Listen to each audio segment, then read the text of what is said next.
Amari Johnson stood on the hot pavement of San Diego, waiting for a friend to return from the store. The sun beat down on him, but it wasn't just the heat making him sweat. It was the watchful eye of Officer Diggs. Now, there had been no crime, no suspicious behavior, just a young black man waiting, minding his own business.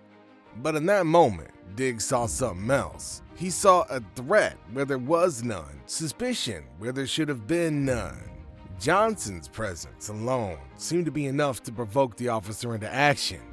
The officer, feeling powerful in his uniform and with his gun, walked up to Johnson and accused him of smoking in a non-smoking area.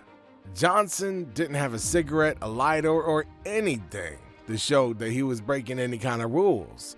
But the accusation was still there, heavy with the unspoken truth of many similar situations. The officer grabbed him, holding on tight. Now Johnson tried to explain, tried to reason with the officer, but the officer didn't listen. Instead, he used force, the kind used so many times before against people like Johnson. Now, this wasn't really about smoking. It was about something deeper and more harmful and sinister.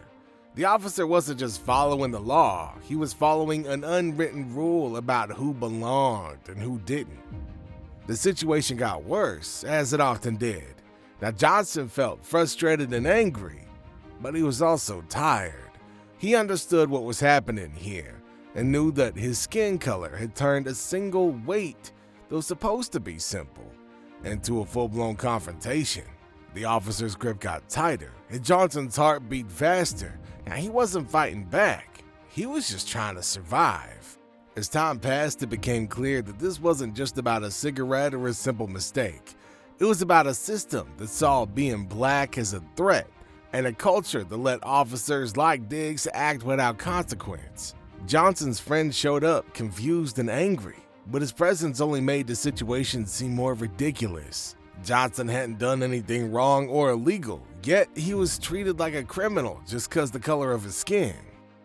The encounter ended, like these situations often do, with the feeling of injustice hanging in the air. The officer would continue his day, probably not bothered by what had happened. But for Johnson, it was another reminder that no matter how innocent his actions, some people would always see his blackness as a crime. Later, he would think about what happened, the way his heart raced and how he felt trapped in a system that didn't see him as fully human. Now, he knew many other people shared this reality, but that didn't make it hurt any less. This was America, a place where waiting for a friend could lead to being mistreated by the police, where being black could turn something ordinary into something dangerous. As Johnson walked away, he couldn't help but wonder how many more people would have to go through this before things started to change. How many more would have to say, "Hey, I'm black out here, that's what the issue is," before the world finally started listening.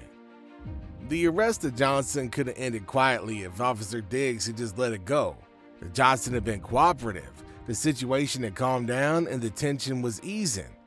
But something in Diggs wouldn't allow him to leave it alone. Maybe it was pride, a need to show control, or the same bias that started the whole thing. Whatever it was, the officer decided to escalate it, turning a simple misunderstanding into an arrest. The charge was absurd. Assault on a police officer. Johnson knew it, the bystanders knew it, and perhaps deep down, even the officer knew it. But in that moment, power was in the hands of the uniform, and Diggs wielded it carelessly. Johnson found himself in handcuffs despite his protestations, his words falling on ears that had long since stopped listening. As he sat in the back of the police car, Johnson couldn't shake the feeling of helplessness. It wasn't just the arrest, it was what it meant. He was another black man trapped in a system that saw him as guilty until proven innocent. The fear he felt wasn't just about the moment, it was about what might happen next. The lie on the police report made it even worse, turning a wrongful arrest into a deliberate act of injustice. Johnson's decision to sue the city wasn't just about getting money, it was about standing up to a system that had wronged him. The settlement, though significant, was only a small win in a much bigger fight. The officer responsible was fired, but that didn't bring real accountability. The money came from the city, not from the officer, and Johnson was left wondering if anything would really change, or if the system would just keep protecting those who abuse their power. While Johnson's case ended with a settlement, a different situation was unfolding in Toledo, Ohio. Officer Ashlyn Pluff, known for her violent actions, especially against people of black color, was involved in another troubling incident. This time, she was caught on camera punching a black woman at a house party. The partygoers weren't causing any problems, they was just enjoying the evening. But when the police showed up, things quickly turned bad.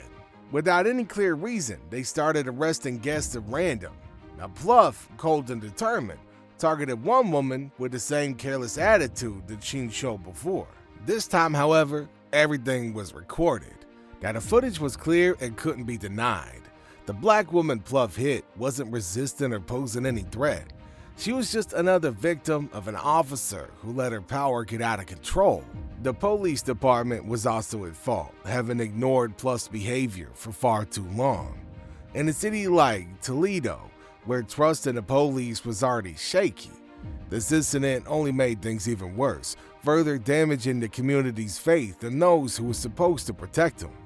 As the officers forced people on the ground, searching and arresting them, it became clear that this was more than just enforcing the law. This was an absolute abuse of power.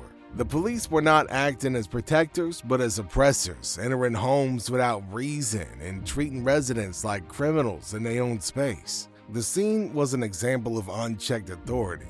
The officers, armed and protected by their badges, acted without restraint. They weren't trying to keep order, but to create fear. What started as a night of fun and music turned into one of terror. The partygoers huddled together, their spirits crushed by the violence that they had seen and suffered. After the patrol cars drove away with the detainees, a heavy silence fell over the street. The guests who had avoided arrest stood stunned, trying to understand what had just happened. For the people of Toledo, this was another harsh reminder of their reality. A reminder that saw some lives as less valuable and their rights as easily ignored. The night turned chaotic, and the presence of law enforcement only made things worse. Among the confusion, one figure stood out: O'Shea Jones, a young woman known for her skill in boxing. An Olympic-level athlete, she had trained her entire life to master control power and know when to strike. But in the streets of Toledo, her skills and discipline meant nothing to the officers with badges and guns. The officers surrounded O'Shea like wolves circling their prey. Now she tried to calm things down, speaking steadily and raising her hands to show that she meant no harm. But the police weren't interested in peace. They was focused on controlling those they saw as a threat, and tonight, O'Shea was their target. The tension was thick in the air as Officer Ashlyn Pluff moved in closer. Her anger was clear and seemed to drive her actions with blind rage. O'Shea, staying calm, didn't flinch as the officer grabbed her, but that calm didn't last. Ashlyn's grip tightened, her hand squeezing O'Shea's wrist to hurt her, not just to restrain. The other officers stood by, their body cams recording everything. The words, the violence. Ashlyn didn't seem to care about the cameras. She hit O'Shea hard in the face with her fist, using the power of her position. The punch was so strong that it felt like time slowed down and everything seemed to focus on that moment. For O'Shea, it wasn't just a punch. It was an attack that went deeper than the pain. This wasn't a fight with an equal. It was someone who was supposed to enforce the law. Somebody had sworn an oath to protect and serve. But in that moment, all O'Shea saw in Ashlyn's eyes was hatred. Despite the punch, O'Shea was strong. She didn't fight back or try to hit Ashlyn. She didn't need to. The cameras had caught everything, and she trusted that the footage would tell the truth. And she believed that justice would come, not just for her, but for the others who had faced the same abuse of power. But in the days after, the system showed its flaws. The footage was reviewed by those in charge, and their decision shocked everybody who saw the tape. They said the punch was justified. They claimed O'Shea had been resisting arrest and that the punch was a necessary way to control a threat. The story was changed, and the truth was twisted to protect the officer and blame the victim. For O'Shea, the ruling felt like a betrayal. She had believed the truth would be obvious, that the body cam footage would bring accountability. But instead, it was used to defend the violence that she'd suffered. Ashlyn only got a verbal warning for her language. No charges were brought and nothing else was done. The system protected its own, leaving O'Shea and others like her to fend for themselves. That night in Toledo would become just another memory in a long history of injustice. But for O'Shea, it would never truly fade. She would keep fighting, but now the fight wasn't just in the ring. It was against a system that saw her not as an athlete or a citizen, but as a problem to manage, a threat to control and contain. As the weeks went by, the city of Toledo filled with anger, but there was also a sense of helplessness. How many more people had to suffer before real change happened? How many more would need to sue, protest, or march in the streets before the system finally listened? The stories of Amari Johnson and a black woman in Toledo are just two among an ocean of many. On July 14, 2018, Officer Tim Garcia's true nature was revealed in an incident that would define him. The day started like any other at the mall, busy with shoppers and families. But things took a darker turn when Dwayne Robinson, a young black man, became the focus. Robinson was causing a disturbance among the shoppers. He used vulgar language and became confrontational, his words cutting through the usual noise of the mall. As tensions grew, security guards asked Robinson to leave. Now, at first he agreed, but what should have ended the situation was only the beginning. Even though Robinson was cooperating, the guards kept following him. Finally, they decided to detain him, leading to a more serious situation. When they grabbed Robinson's bag, he protested, saying that he was just trying to find the exit. But instead of listening, the guards decided to use force instead. And so Dwayne Robinson's day went from bad to worse in an instant. What began as a minor issue with mall security turned much more serious with Officer Tim Garcia's arrival. Robinson had thought that calling the police would help, but it only seemed to make matters worse. As Officer Garcia spoke, Robinson's confusion grew into frustration. The officer's tone was harsh and seemed to hide something darker. Now Robinson tried to explain, but it felt like his words was just ignored. Now things quickly got out of hand when Garcia, already upset, demanded Robinson's ID. Robinson hesitated, feeling something was wrong and that the situation was getting out of his control. When he didn't show his ID quickly enough, Garcia took advantage. The officer moved closer, using harsh words that made things worse instead of calming him down. Robinson felt Garcia's grip tighten on his arm, showing that this was more than just a misunderstanding. Robinson's confusion turned into resistance, a natural response to the sudden physical force. But Garcia saw this as defiance. The officer's voice grew harsh and the tension increased. In moments, what could have been a minor issue turned into a major arrest. Robinson was pushed to the ground, his hands forced behind his back as Garcia put him in the handcuffs. To anybody watching, it looked like the officer was just doing his job and keeping order. But those who was close enough to hear felt like this was more than just routine law enforcement. Garcia's attitude showed that he was enjoying the power that he had over Robinson, clearly showing who was in control of the situation. Robinson felt overwhelmed and helpless, his heart racing as things got even worse. Officer Tim Garcia, who had already shown his true self, had no reason to hold back. Robinson was more than a suspect, he was a chance to show power in the most humiliating way possible. As Robinson tried to reason with him, his voice shaky but calm, Garcia responded with a mix of mockery and hatred.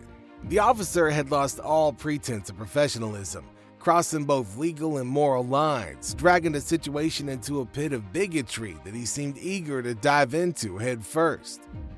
The other officers stood by silently, supporting Garcia's actions by doing nothing. They watched as Garcia continued his verbal attack, their unreadable faces showing their silence was as loud as any words. Robinson, now just a target, could only endure the insults, each one meant to strip him of his dignity and humanity. Garcia, fueled by his own cruelty, leaned in closer, whispering loudly enough for everybody to hear. He used racial slurs like they was toys, throwing them at Robinson with a smirk that showed he enjoyed causing pain. Arresting Robinson wasn't enough for him. He wanted to break him and show that he had the power to control the situation. The camera, still recording, captured everything. The slurs, the sneers, and the casual cruelty that Garcia displayed with a sense of pride. Although Garcia knew his words was being recorded, he didn't care. To him, this was a chance to show his supremacy, to taunt and to degrade and to make a point that went beyond the immediate situation. He enjoyed the attention, fully aware that what he was doing was wrong, but enjoying every second of it nonetheless. Robinson, pinned and powerless, felt overwhelmed. It was more than just an arrest. It symbolized centuries of injustice and systemic racism that people like Garcia kept alive with every hateful word. Garcia's actions showed that despite claims of progress, old prejudices still existed, hiding behind badges and uniforms, waiting for moments like this to show their true colors. As Garcia continued his verbal attack, Robinson saw the smirk on his face and the satisfaction in his eyes. The other officers stayed silent, their inaction making them part of the violence. Now they was all part of a system that protected some while hurting others, and in this moment, Robinson was just another victim. Robinson was led outside, and then when they reached the patrol cars, the abuse got even worse. Garcia, no longer just using words, decided to humiliate Robinson even further. He ordered Robinson to take off his shoes, which seemed strange for a trespassing charge. This wasn't about rules or safety, it was about control and make Robinson feel vulnerable, taking away his remaining dignity. The other officers stood by, watching as Robinson was forced to follow orders. They didn't search the shoes, knowing that they wasn't a threat. The goal was to make Robinson suffer, to feel the hot pavement burning his feet as he was led to the patrol car. The heat was intense, but Robinson endured it, refusing to give him the satisfaction of seeing him break. Garcia kept up his verbal attack, trying to make it seem like Robinson was at fault. He accused Robinson of resisting and not cooperating, as if his refusal to obey without question justified everything that had happened. The twisted logic blamed Robinson for what had happened and let the officers avoid any responsibility. Robinson, already beaten down both physically and emotionally, was pushed into the back of the patrol car. The door slammed shut, trapping him inside with the stifling heat adding to his discomfort.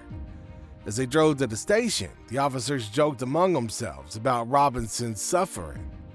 When they arrived at the jail, Robinson was processed quickly and coldly. The charges, trespassing and resisting arrest, were filed, and he was taken to a cell. But the day's events weren't even over. The recording of his arrest was beginning to attract attention, and its disturbing content could not be ignored. Inside the police department, the footage led to reviews and investigations. Garcia's superiors had to face the reality of what happened. Initially, the response was weak.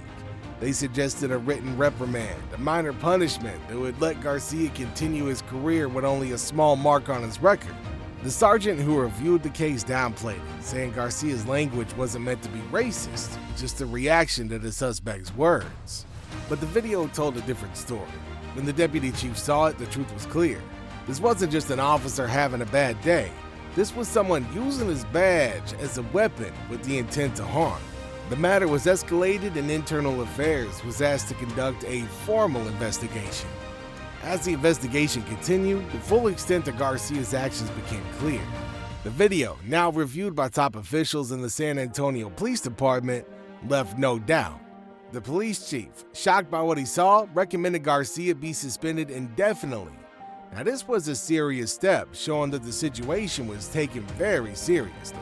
Garcia tried to defend himself, saying his language was meant to communicate and connect with Robinson. But that excuse didn't hold up.